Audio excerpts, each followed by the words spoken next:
The Lathe of Heaven. This is a sci-fi novel from 1971 by Ursula K. LeGuin. In The Lathe of Heaven, we follow our main character, George Orr. I don't really want to spoil anything about this book, but like the main plot, I feel like spoils pretty much everything. It's the most fun aspect to it. And I feel like this is one of those books where it's great to just go in totally blind. So to remain spoiler free, we'll get into spoilers soon. Let's just say George, there's something going on with his dreams, and his dreams affect on him and society.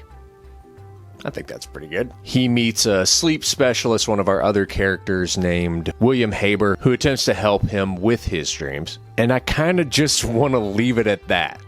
For anybody who hasn't read it, that's kind of the premise.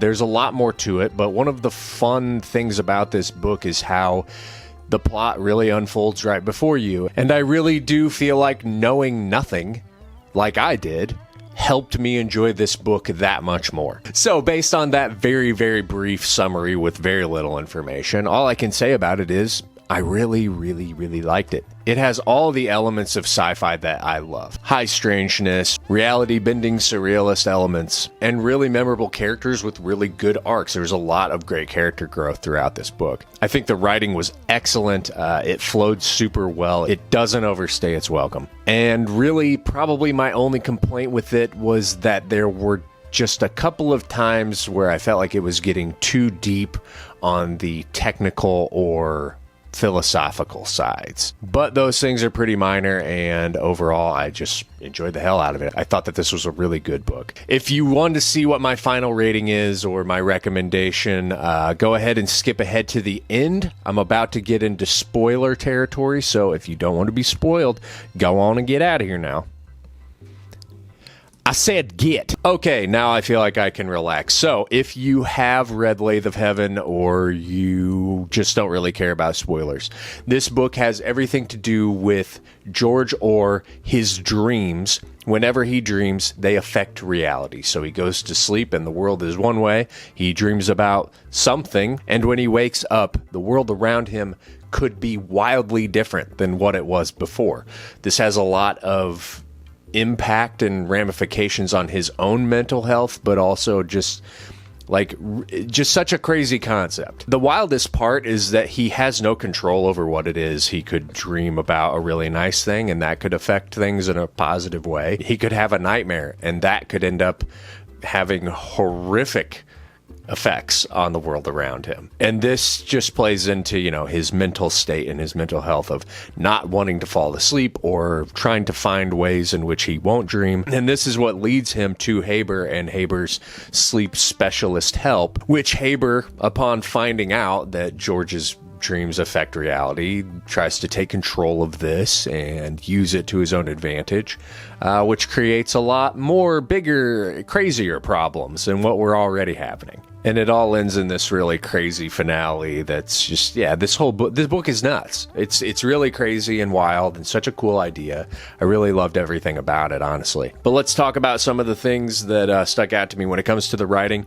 Ursula K. Le Guin, hell of a writer, fantastic writing. I felt like all of the surrealist elements of it, there's a lot of transitions from dream to reality, or the bending and blending of those two things, and I thought they were all written really well. Like I said before, I felt like the only drawback was there were certain times where the technical or the philosophical things got just a little too deep. I got a little too bored. It was losing me, but very few times did that happen. In terms of characters, this book does not suffer from character bloat. There are a whopping 3 characters. We have George, we have Haber, and we have Heather, who comes in later in the story. And they're all done really, really well, especially Orr and Haber. We understand them. We understand their motives. Being the antagonist, I thought that Haber was super interesting because he's pretty gray. There's nothing about him that I would say is overtly evil. I don't believe that Haber is ever trying to do something that would be considered wrong. I think that his intentions are pure and good. He is trying to use this tool of Orr's reality bending dreams to make the world a better place. Obviously, that backfires in a million different ways, but I never felt like he was a true villain. Definitely misguided, but I thought that made him super interesting. Just such a difference of like, it was bad guy versus good guy. I didn't really feel like there were any bad guys or good guys in this story, or is really just looking for a way out of having to deal with this problem short of killing himself. And Haber is trying to help him while also use this, what he perceived to be as a gift, to make the world better. And Heather's character, once she starts to play a larger role in this, I really liked her too.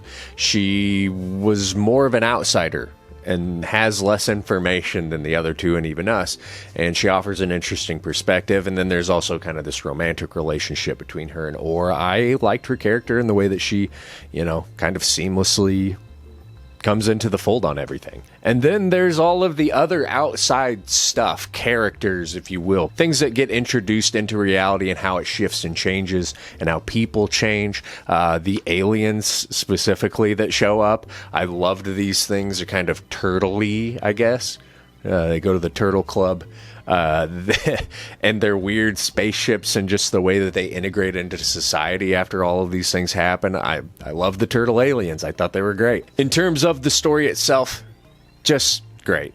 So unique, so different, and just really weird. This is exactly the type of sci-fi that I love. I love the weirdness. I love how things you just really don't know where it's going to go next. And then the themes of it as well. I mean, this isn't just like reality keeps changing. It's also about the why are we doing this? A lot of this has to do with like control and free will and trying to change the future for the better, while also like that's still very authoritarian. So like, what does that even mean? Even if you are trying to make the world better, you're still the one at the helm and deciding what's best for everybody, and how disastrous all of that becomes. And then there's a huge focus on mental health, again, with Orr and him dealing with this thing that happens to him that he has no control over, and how crazy it is, and the fear and the anxiety that come along with that of, what can I do? I can't control it. Like, really bad things happen, and it's all because of me. Overall,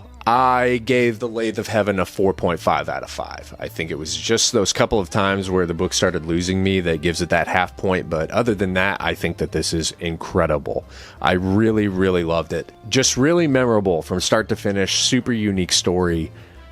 I really enjoyed it. As far as a recommendation, absolutely. I would read this if you like science fiction, if you like your science fiction a little weirder, like I do, with just stranger, more surreal elements.